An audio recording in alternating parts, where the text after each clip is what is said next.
Hi there guys, it's Niall here. Today I have a Halloween special for you, and what I'm going to do is, using the Commodore 64, I'm going to demonstrate two games with a Halloween theme. So I hope you'll enjoy, and without further ado, here's the first game. Ghosts and Goblins was quite famous when it first came out, and it's even had a modern remake which came out back in 2010. But the version I'm demonstrating here was released in 1985, and it came out on the Sinclair Spectrum, Amstrad and Commodore 16, 64 and 128K models. But this is running on a Commodore 64C for a cassette tape, although they did also release these on 5.5-inch floppy disks.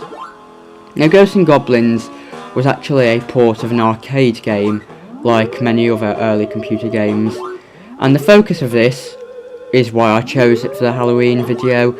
You fight your way through different levels against zombies and ghouls and goblins, and some levels are quite spooky, like ghost towns or cemeteries, and you use projectiles which are thrown by a knight character, and if you make it to the end you rescue a princess that has supposedly been abducted. And it's got a reputation for being one of the hardest games ever made, although I'd say it's actually quite fun and it's not too difficult if you get the hang of it.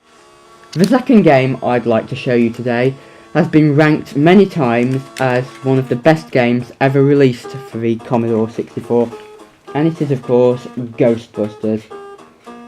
This was one of the many games back then that were actually based off movies. Another famous example is of course RoboCop, and I do actually plan on showcasing RoboCop and potentially Return of the Jedi if I can track down a copy, but that's going on to another topic.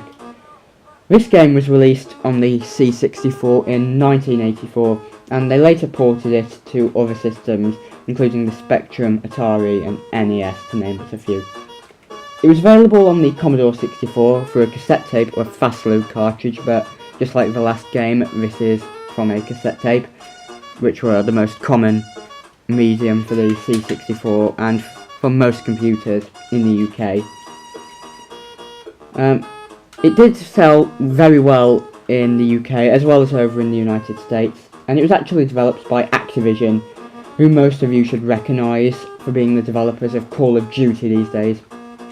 And the objective of this game was essentially to clear the city of hauntings while not falling into debt, and to eventually make your way into the Temple of Zool, which is that strange looking building towards the top of the map.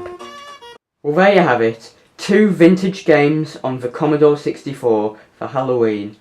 I'd like to thank you all very much for watching, and I hope you enjoyed my Halloween special. If so, then please comment, rate and subscribe, and I'll see you all in the next video. Bye.